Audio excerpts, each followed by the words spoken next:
Here's a theme song, you know it's not a mean song. It's a good song, just as it should song. American Brews and Tunes. Shibbity beeby dow. We're back. Yeah. This is episode number 86 of 86? American Brews and Tunes. 86. Isn't that whenever, Like, if you're let's in a- 86 that? yeah, if you're in a diner, they're like, I'd like a cheeseburger, but 86 the cheese. Yeah, get rid of it. Cut it. Yeah, what a strange, why don't they just say cut the cheese? I don't know. It's got to be, I don't know what the origin of that. If anyone knows, let us know, because I'm curious. Yeah. Even though we could just search it ourselves. But that's all right. Boring. Anyways, my name is Stephen Johnston. And my name is Jesse Titus. Wow, thanks for joining us for a very fun little one-off episode. Yeah. For those of you who don't remember what a one-off is, well, actually, this isn't a one-off, technically. It's a recommendation. Yes, that is very true. We were recommended by my lovely lady, Becca Romeo, to listen to the album Kaleidoscope Heart by Sara Bareilles. Oh, yeah. You guys all know her and love her as the person who made that one love song. Called That Love Song. She doesn't want to write. Wait, what are the lyrics of that song? I'm not gonna write you a love song, cause you asked for it. Supposed to feed one. Make or break it. I'm not gonna play today. Yeah. Very catchy song. My 10th grade English teacher used to sing that all the time. That's very strange. It was weird. She would just, we would be, doing our own separate reading, and then she would just all of a sudden burst out singing, not gonna write you a love song, cause you asked for it, Yeah. cause you need She one. gets that little blue note there almost. Need one. Yeah. But, anyway, what was Anyways. her name? I can't remember what her name was. Mrs. Sara Bareilles fan. I don't know. But Yes. it's quite an album. We will focus on that in but a few minutes. Yeah. But before that, let's talk about what we always talk about when we're not talking about music. We talk about beer, of course. And Of this course. one is going to be an interesting one. Is it though? Yeah, it will. It's from a local brewery in Nashville, Tennessee, in East Nashville, Tennessee, called Southern Grist Brewing Company. And this is their beer called Liquid Karma. And it is a sour beer. I'll read a little bit about it right now. Sure. Well, I guess it's a collab. They joined forces with the Candy Beer Guru. Whoever that is. I have no idea. And brewed a sour ale with rainbow sour belts. So I'm assuming that means those sour candies, right? Yeah, if you've ever seen a sour belt, it's flat. Yeah, and it has all the colors of the rainbow and all those white little sour sugar crystals that they dust yeah. it with. I'm sure you've seen them in one capacity or not, but it's all up in this beer.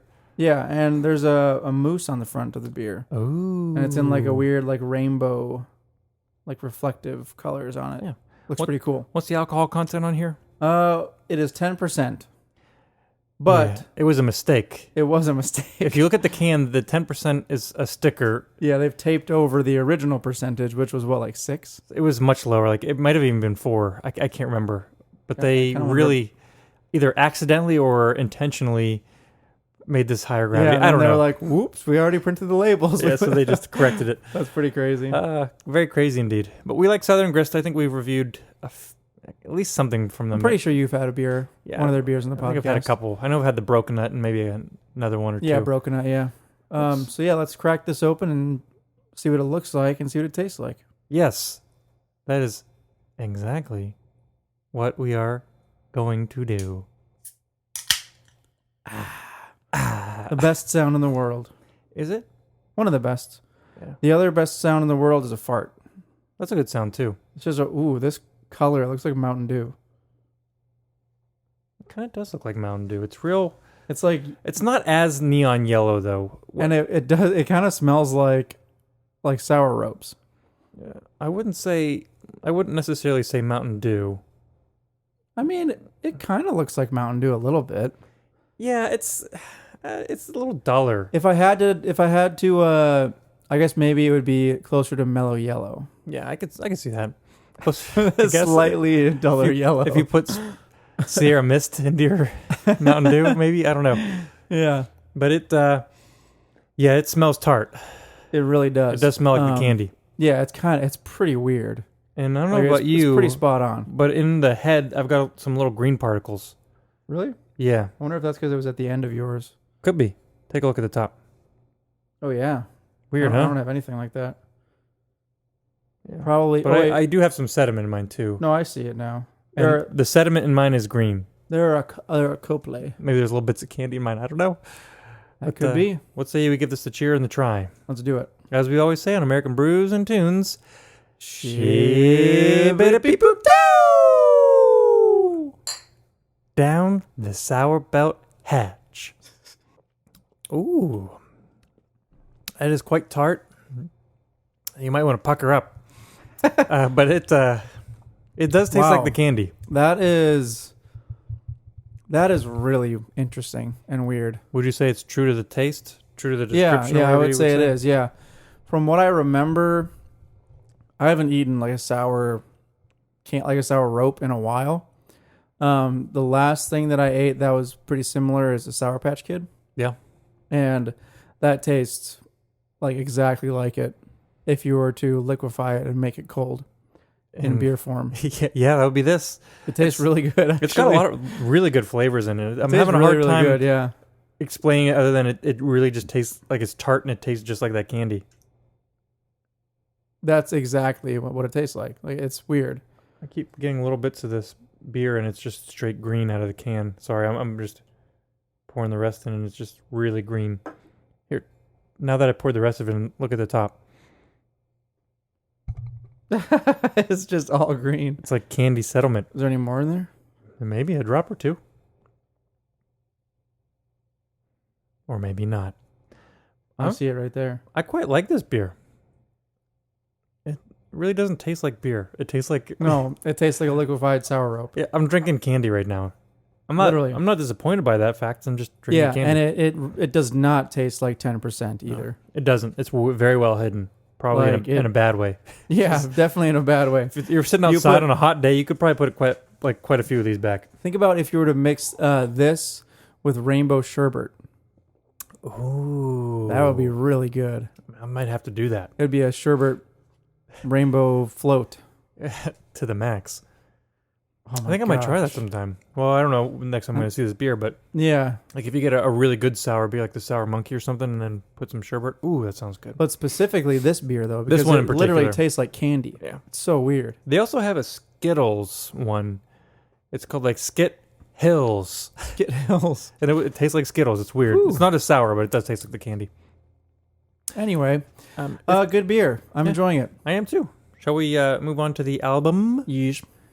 Like we said before, this is Kaleidoscope Heart by Sara Bareilles. Yep. This album came out in 2010. 2010. What a good year.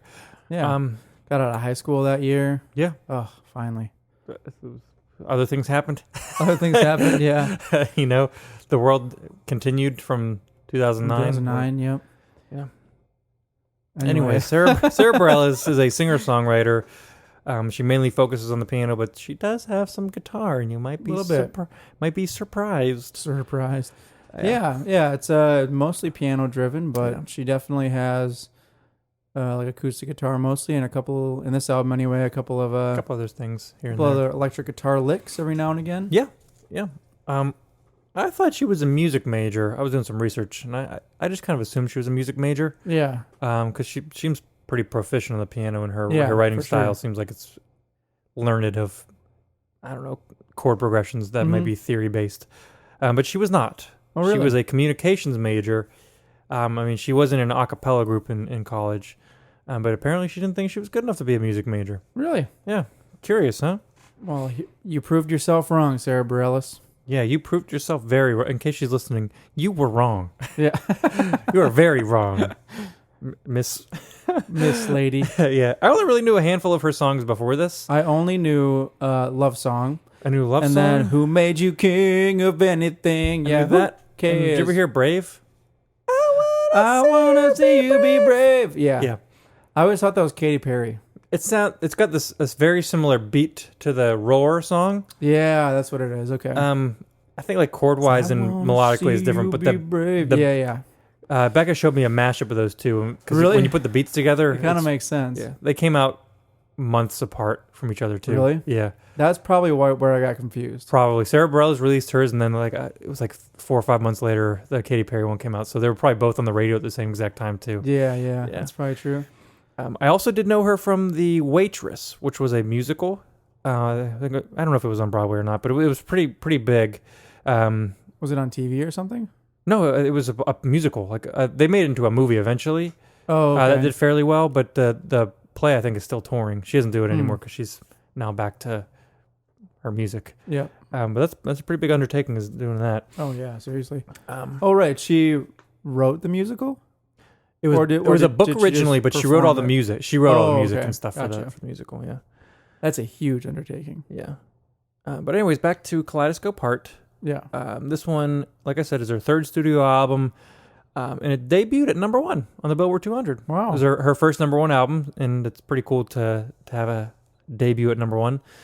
And it was released after her second album, which was called Little Voice, and that was the album that had Love Song. So that was her breakthrough. Okay. That was her breakthrough. This is the follow-up. So there was some pressure for it to be really good. Yeah, and ultimately she's pretty open about it. She had a big writer's block, I guess, right after that. Oh, really? After all the pressure and whatnot. Right after the second album. Yeah, but after I guess eventually it took her some time, but she wrote Uncharted, and that was the one that kind of opened the floodgates for where she wanted to go with the rest of the album. Yeah. Uncharted's a catchy song. Very catchy. If you're going to check out Sara Bareilles, side note, I would recommend checking out some of the live things. I don't know if you saw any videos or listened to any live stuff. Only a little bit. Yeah, but she's very good live, and she's pretty funny. Some may even say that she is fairly sassy. Fairly sassy. Yeah, but boy, can she swear like a sailor. And it just comes out of the blue. Because you don't expect that out of like this poppy piano and she's always like wearing a dress and like all like cheerful, like bubbly, and then she's dropping F-bombs left and right. Like, what the heck? But one more thing I want to say about Kaleidoscope Heart before we jump into song by song. The producer, I think I had mentioned to you, at least briefly, the producer's name is Neil Avron. I believe I'm saying that right. Avron. Avron. Yeah, Avron, yeah. But if you look at his credits, Sara Bareilles is definitely the outlier. Really? By far and large. Interesting. She's produced bands of the likes are Everclear, Newfound Glory, Yellow Card, Weezer, Linkin Park, Fall Out Boy, The Used, Say Anything, Disturbed, and Vice Versa by Switchfoot. Oh, really? Interesting, huh? Wow. So Sara Bareilles is, I would have not expected. A huge outlier on that list anyway. So wow. It went from like pop punk and Disturbed, like the really heavy stuff, to this. Yeah, that's pretty crazy. All over the board. And the albums that he's done from these bands are like big ones too. Like the Weezer one was Make Believe, the one that had Beverly Hills. Oh wow, yeah, okay. Yellow Card album was Ocean Avenue. Oh yeah, so their biggest one. So like a lot of big stuff. Dang. Yeah, it's not like random albums that people don't know. He's very well regarded. He's done some really good albums. Dang, that's pretty crazy. And he's done Sara Bareilles. He did a couple of her albums, I believe. He did maybe the follow up after this. But very cool. Very interesting. Shall we delve into the track by track? Yes. Track number 1. Track number 1 is the title track. Title track, yeah. Kaleidoscope Heart. And it's more of like an intro. Yes. To like the whole theme of the album. Yeah. I read that it's the shortest song in her discography. I don't know if that's true or not. It's just where I read somewhere. Could be. It's only like a minute long. Yeah. All a cappella style and whatnot. Yep. And it this comes from a line in the next song, Uncharted, where she's talking about a Kaleidoscope Heart, but this kind of builds on that, talking about all the colors of the rainbow, blah, blah, blah, blah, blah, blah, blah. Yeah. And the Kaleidoscope Heart's a metaphor. Yes. What would you say it's a metaphor for? I mean, based on, it seems like it's almost a metaphor for all the various emotions that one can have as a human being, or all the various different situations that make you into who you are. Ever changing, and you can look at it a bunch of different ways, and it's never going to be the same. Yeah. Yeah. It's a pretty good metaphor. Good little intro to the album.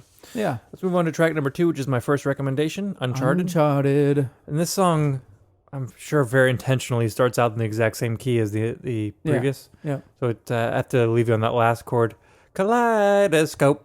Dun, dun, dun, dun, dun, dun. And that piano comes in, and you're like, oh, this is just a continuation of the last song, almost. Because it doesn't necessarily segue, but because it starts fairly abruptly and it's in the same key, you could put the two together. Yeah. And this was a single. I don't know if I said that. Oh, okay, it was. It I wasn't. did not know that, but It was. They released it in some capacity before the album came out. makes sense though. I mean, it's a really catchy song. Yeah, it comes with that bright piano. Very, very Yeah. catchy. Very, very poppy. And I think this more than the intro, the title track, is a good example of what's to come. Yeah, for sure. It has that really catchy piano, like driven bass line and melody, like chords Yes. and whatnot. Lyrically, it sounds like she's in a dark place that's unfamiliar either mentally or emotionally. A place that one could call uncharted. I mean, based on what you said after her second album, if she had writer's block and this was a big breakthrough, Yeah. maybe she was literally writing about like, I have no idea what's going on after this. And a lot of people have speculated that too, like saying like where do you go writing now that there's all that pressure? Yeah. And some people have even gone so far as to say that before Love Song, everything that she had was uncharted on the Billboard. I mean, yeah. Maybe. True. I mean, that might be a bit of a stretch, but maybe. But yeah, definitely she's It's all uncharted. I feel like with the writer's block thing, this is definitely It seems going like that's what it would be about. yeah. I really like the line where she says, compare where you are to where you want to be and you'll get nowhere. Yeah. Sorry, my handwriting's not only is it really bad, but I wrote really small, so I'm having trouble reading my own handwriting. But I really like that line. And I think that kind of sums it up pretty well. It's the very last line before she goes into her final chorus. Yeah, because if you compare where you want to be to where you are right now, you're just going to get depressed. Yeah, you'll get nowhere. And you'll get nowhere. So she wants to go somewhere where there's no plans, where someone's never been before. Yeah, where Uncharted. it's all uncharted. Yeah, very good song, very catchy, fun. Like the first time I heard this, when I listened to this album the first time through, I was like, "Oh, very nice." Yeah. Yeah. Shall we move on? We shall. Track number 2 is called "Gonna Get Over You." This was another single, Good song. and it again comes on strong with the piano. Yep. Do do do do do do do do do do. Actually, this one starts off with that little. It almost sounds like something you would hear on Leave It to Beaver. Like it sounds like it's on a turntable on an old radio. Yeah. And then that cuts out when the piano goes. Yeah. And then she starts singing. It's kind of like a doo-wop kind of sound. Yeah, it almost feels like that. There's like some oohs and ahs in the backgrounds. Ooh, how am I gonna get over you? Yeah. Yeah. Yeah. It's pretty. It's very catchy. Very poppy. Yeah, it's very poppy. It's a straight not, pop song. Not my favorite type of aesthetic, but You're not traditionally a pop. it's still pop music fan. very, very catchy though. Yes. And has a lot of worth. Yes, I agree. And I think the title and the chorus say it all. Yeah, I like the chorus a How lot. am I gonna get over you? Down, down, down, down. I'll be all right, But just not tonight. Yeah. So obviously she's gone through a breakup and she knows it's gonna be a rough one. But there's a light at the end of the tunnel. Yeah. I think that's a kind of a. There's a lot of relationship songs on this album, so we'll go into all those little facets. Moving on to track number 4. The song is called "Hold My Heart." A little bit slower. Yes. So compared to the past 2 songs, which were real kind of, I don't want to say bubbly, but they're definitely poppy, kind of bouncy. I think Bubbly is a good word. is an okay word for it. This yeah. song is not bubbly No, at all. The song's more somber, like more morose, more. But still catchy. Yeah, still very. Still catchy. very catchy. And I'm gonna read somebody else's paraphrase from Lyric Genius. Okay. Because I think it was a pretty good one. She said that this is about the fear that no one will understand you and your hidden secrets, and it's trying to like build yourself up to be at a place where you can make people understand you or get them to tell your secrets. And I think that makes sense. Like I think that definitely she's looking makes for sense. somebody to hold her heart, but she's not ready to let go. Yeah, because like the whole main line is like, or what is it? Doesn't she phrase it as like a question? She's like, does anybody know how to hold my heart? I didn't know how to hold my heart. How to hold my heart. Because I don't want to let go too soon. Yeah. Yeah. And I'm not entirely sure that it might be about a relationship. It might not be. Could just be about trying to be open, Yeah. which doesn't necessarily need to be Trying in to a be open relationship and setting. trust people with your feelings. Yeah. And that's another recurring theme that will come up on this album. Yeah. Very catchy song. And it's kind of nice to, they put this in a good spot on the album after those past 2 songs. After 2 really poppy songs. I think this album all around is sequenced really well. I think so Also, too. yeah. Moving on to track number 5, which is my next recommendation and probably the biggest song off of this album. This song is King of Anything. Oh, yes. This is the biggest one, right? Oh, oh, oh, oh, oh. Oh, oh, oh, oh. Yeah, this is definitely the biggest single from this album. You and I knew this song before Yeah. we reviewed it. Yeah. And I never made it my goal to listen to Sara Bareilles before now, but I still know this song. Yeah. Super duper catchy. Yes. Very, very catchy. Thematically, it's about... well, I was watching a live video that I found on Lyric Genius, and she intros it by saying, "This song is about people who should mind their own effing business." yeah, I could definitely see that being exactly what the song is about. So if I was just to hear that sentence, I would think like an angsty punk song. Right? And this is the biggest upbeat poppy song on the record. Yeah. And it's not like that. But it is kind of an angry song if you were to like a passive angry song. Who cares if you disagree? Yeah. Who died? Who made you king of anything? Yeah. She's so passive about it. She's like, just drink your coffee while I stare out the window, and we're all entitled to your like opinions, but I'm not gonna listen. Yeah. But she's very passively angry in this song. Chorus is super infectious. I think my favorite line is when she says, "I hate to break it to you, babe, but I'm not drowning. There's no one to save here." Yeah. So obviously she's sitting, I'm assuming, again, like across the table from a guy that she does not respect, that he thinks he's all that, and saying, "I don't really care. Don't tell me what to do. Don't tell me who to be, blah, blah, blah." Yeah. Who died and made you king. Yeah. Which is another good, a good phrase. Yeah. Because, I mean, obviously, if he's a king, then he thinks he's all that. He thinks he's the man. But if you are the king because somebody died, then you really didn't earn anything. So it's also kind of like another way to say like Just like another you didn't slight. You didn't earn your way, like you didn't earn the right to talk about my life. Yeah, you didn't earn the status that you're giving yourself. Yeah, exactly. Yeah. So it's very appropriate for where she's going.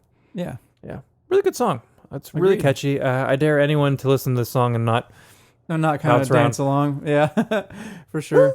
Yes, if you disagree.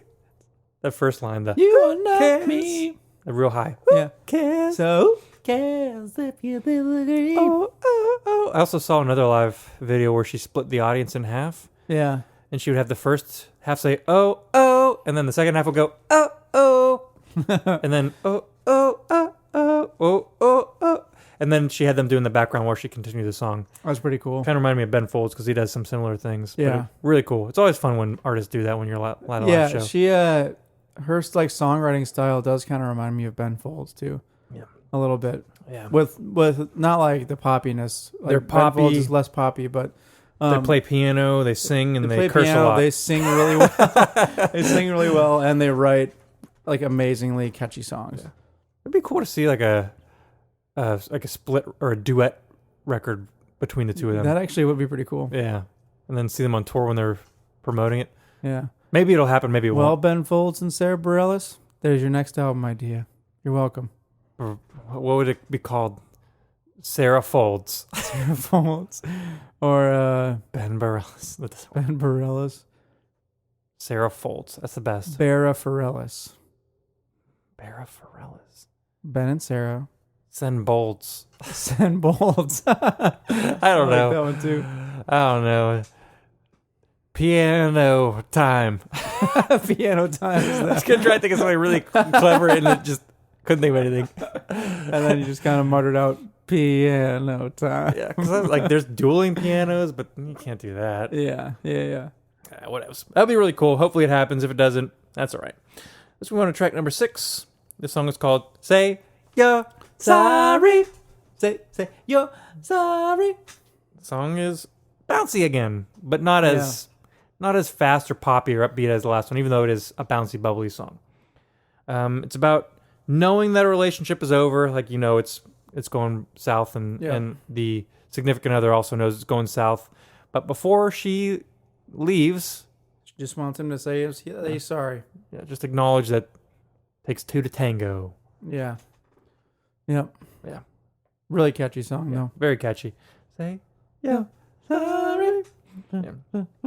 And up to this part, it's all been fairly bubbly, poppy songs. Yeah. The next song I think is where she really starts to change Really a little bit of switches the up feel. gears a little bit. Track number 7 is called the light.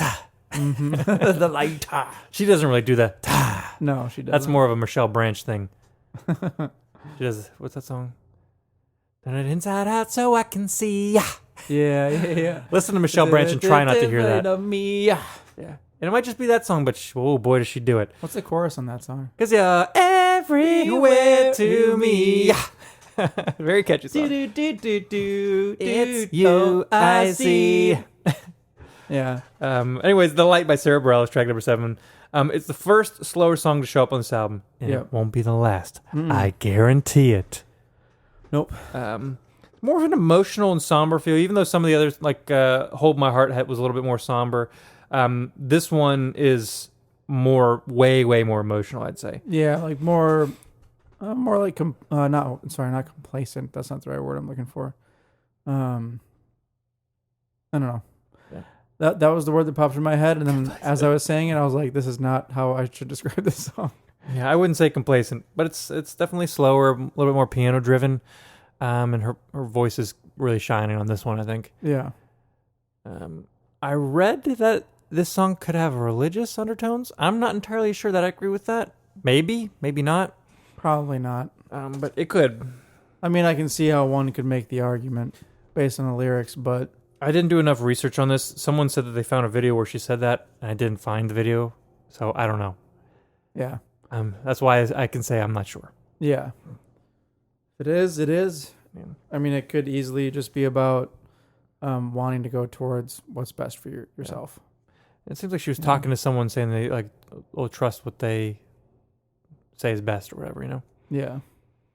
Moving on to another slower song. The next song, track number 8, is called Basket Case, and it's my honorable mention. My favorite song on the album. Oh, interesting. Mm-hmm. I might not have picked that. Acoustic guitar driven. Yes, More the somber. first acoustic guitar. First song that's not piano driven. Yeah. Yeah.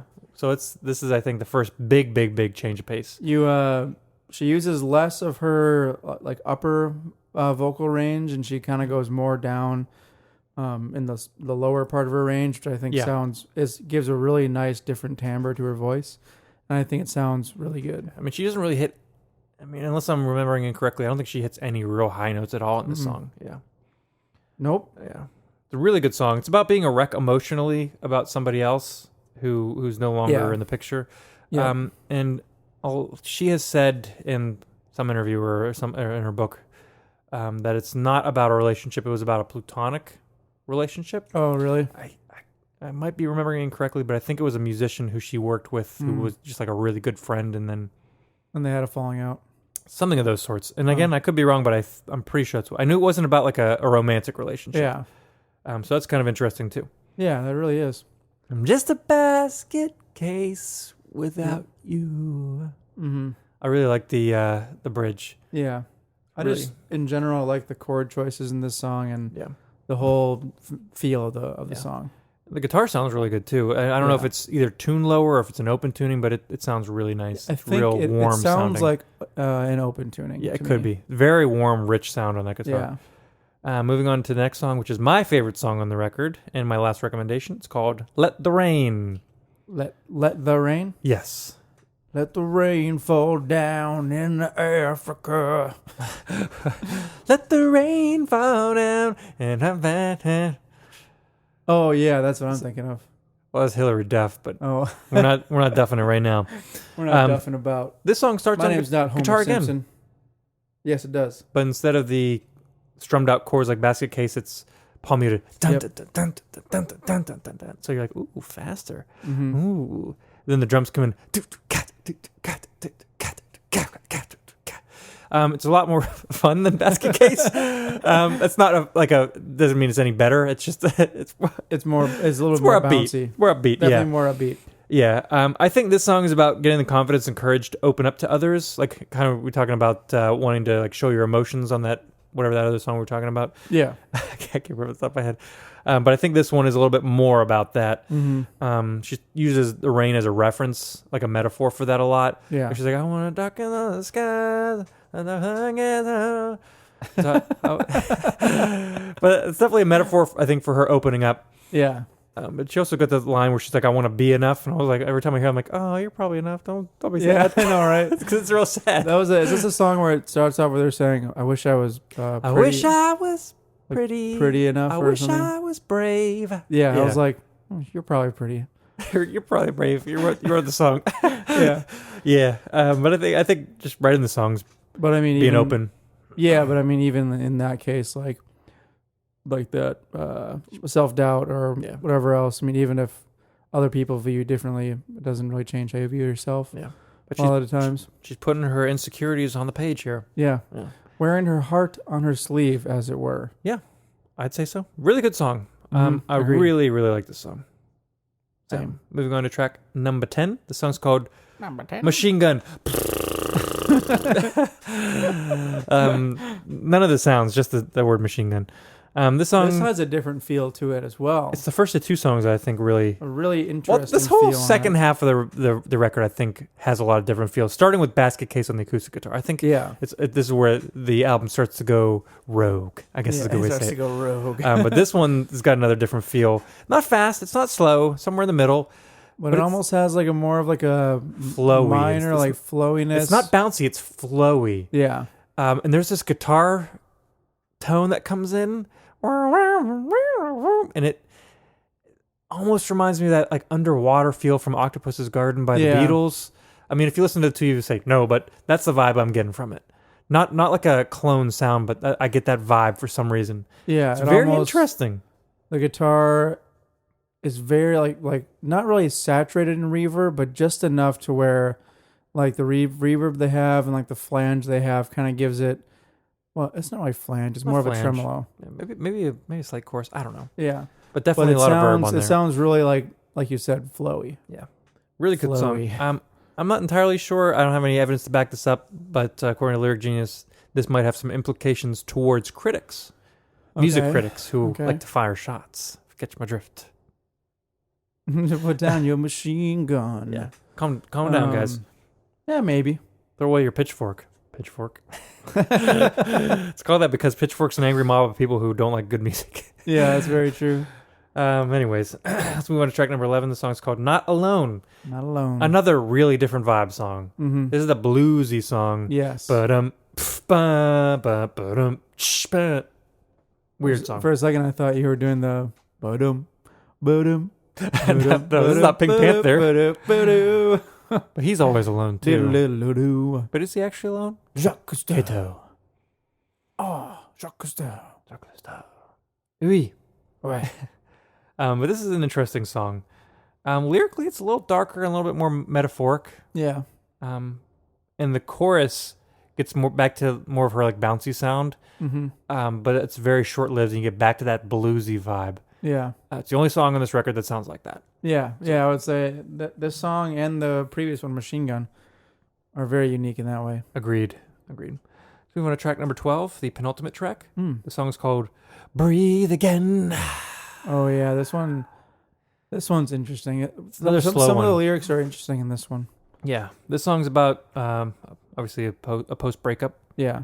And she's really struggling. Yeah. Like really bad. Yeah. Like one of the lines is, he's the air I would kill to breathe. Yeah. And then shortly after that, she says, out of breath, I am left hoping someday I'll breathe again. Yeah.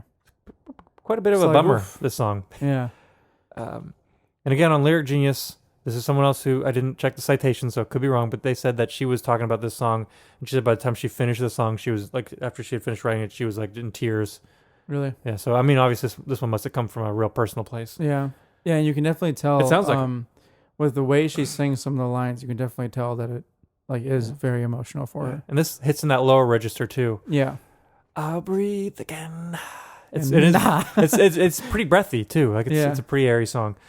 It's slow. And for the last song, you think gotta pick it up and leave a nice big last song. Nope. Track number 13, Bluebird is quite the opposite. And it's the most stripped song from the record. I think it's a very positive message, though. I do too. I think where some of these, like, I'm hoping I'll breathe again. It's really kind of a bummer, and maybe you'll breathe again. It's kind of up in the air. Yeah. Where Bluebird, where it's still a breakup song, it does have a positive message. Yeah, putting a positive spin on it, saying like you can do it, Bluebird. Yeah, so she's reflecting on a post-breakup. Get back up and fly. Gotta let him go. But she's the Bluebird, and she's knowing that she's got to be alone, and she's got to relearn how to be independent again. Yeah. Like second verse, the first verse is all about the breakup. He wrote a note or whatever. But the second verse is all about her. Like, my wings are rusty because I've kept them at my side too long. Now I gotta figure out how to carry myself or fly away or something like that. Yeah. But I think the last line of that chorus is like, "But if I fly away, that means goodbye." Mm-hmm. So it's there's still some inner turmoil there, but it's written very nicely that she's letting him go, Bluebird, and she's gonna do it alone for a while. Oh yeah, because the hook is "Let him go, Bluebird." Yeah. Yeah. And aside from the very first track on this album, which was all a cappella, just a whole bunch of voices, this is the other most stripped back version, and probably more stripped back because the a cappella one had a ton of layers, ton of harmonies. Yeah. This one I think pretty just much has just for piano, right? piano and vocals, maybe a couple background things here and there, background vocals, but it's mainly just piano and vocals. Really nice, different, like an unexpected way to close out the album. Yeah, but I think it works though. It definitely works. I think it works pretty well. This song wouldn't have really worked if it were like in the middle of the album or if it were somewhere else in the album. I don't think it would have worked as well. It might not have had the same effect. But I mean, there's probably a reason they chose this song. I think so. And I think it kind of closes out the whole, it's like a whole quote unquote story of the album. Yeah, as it begins with talking about all the various ranges of emotions in the Kaleidoscope Heart, and then this last song ends with saying, like, you can do it.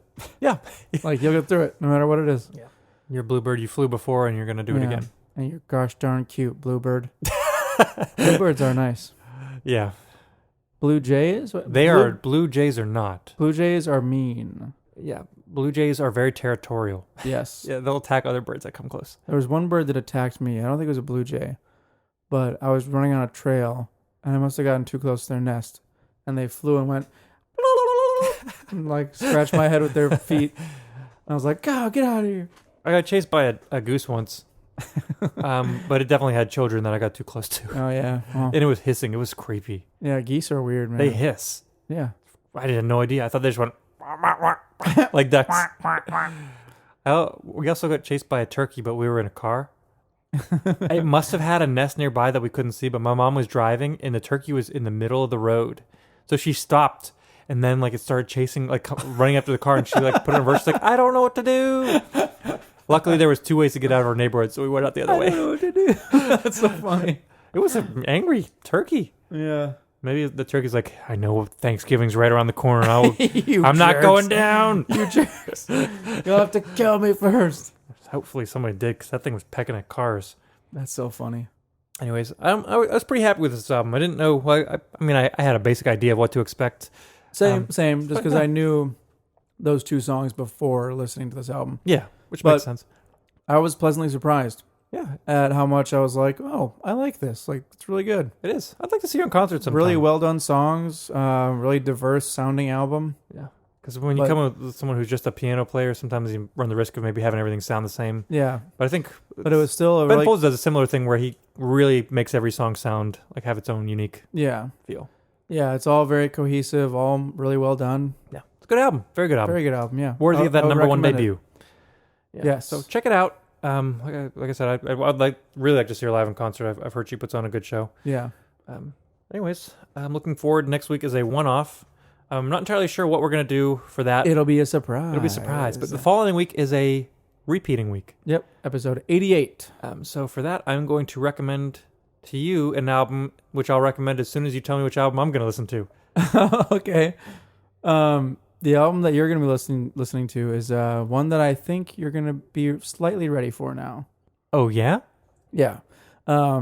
You've already listened to this band once, obviously, and I know it took you a long time then. So I'm hoping as you've listened to Radiohead before and many other albums that have broadened your horizon, I'm hoping that you'll have a better time with Animal Collective again. No! Except instead of their 2009 release, Merriweather Post Pavilion, you'll be listening to their 2007 release, Strawberry Jam. This is something I've been dreading. I know you have, but I think you're ready for it. I don't know about that. I think you are. I'm going to be very negative when I listen to this the first time. Just heads up. You're just going to have to get that thought out of your head. You'll have to be like, who is this band that I've never listened to before? I've heard they're an experimental electronic band. That's pretty much all I know, though. So I'll go into it with an open mind. That's what you want me to do. But here's what I'm going to do. Like, this band is so dumb. This is terrible. And I'm gonna hit play, and it's gonna be like this, something like this. I'm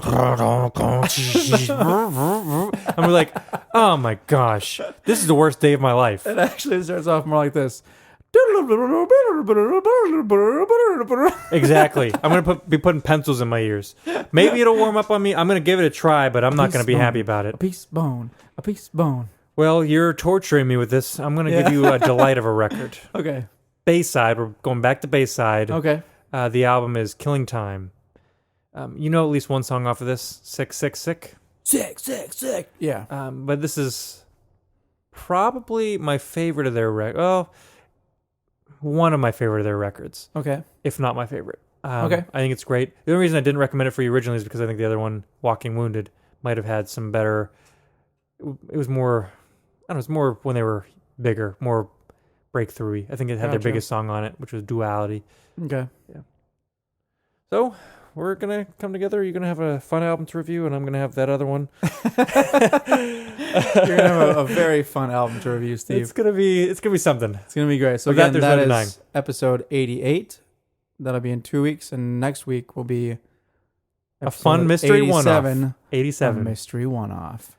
Ooh. Hit us up on social medias: Instagram, Twitter, Facebook, Twitter, Facebook.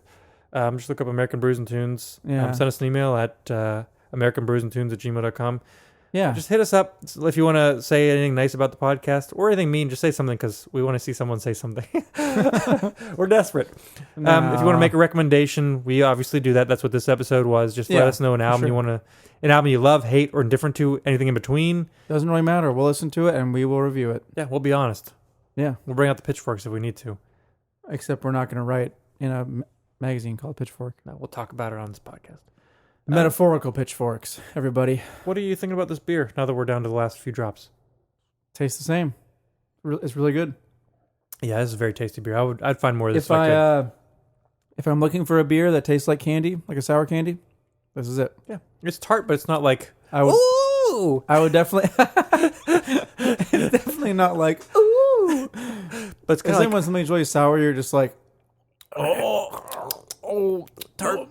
This one's more like ooh. It's more like, oh, I like that. This is a tasty beverage. Would I get it again? Yeah. Probably not for another month or 6 months. Just because I don't go looking for this beer every single day. Yeah, but if you just say you were at a brewery and you saw this on tap, I'd be like, I'm in the mood for a candy beer. Yeah. Why not? Anyways, let's say we finish these beers. Sounds like a plan. As we always say on American Brews and Tunes, shibbity people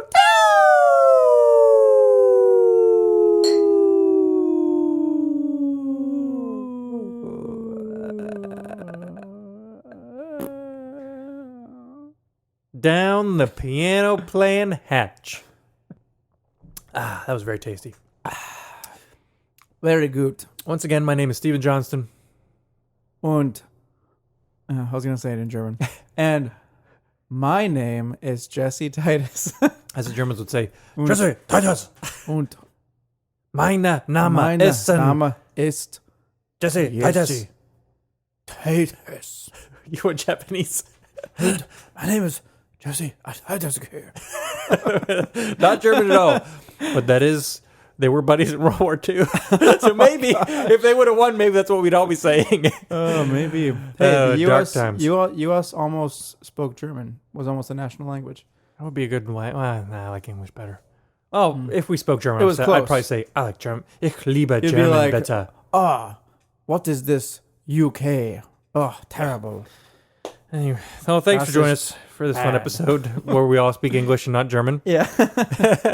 Once again, my name is Stephen Johnston. My name is Jesse Titus. And we'll see you next week on American Brews and Tunes. Here's a theme song, you know it's not a mean song. It's a good song, just as it should song. American Brews brews and tunes. Shibbity beeby da.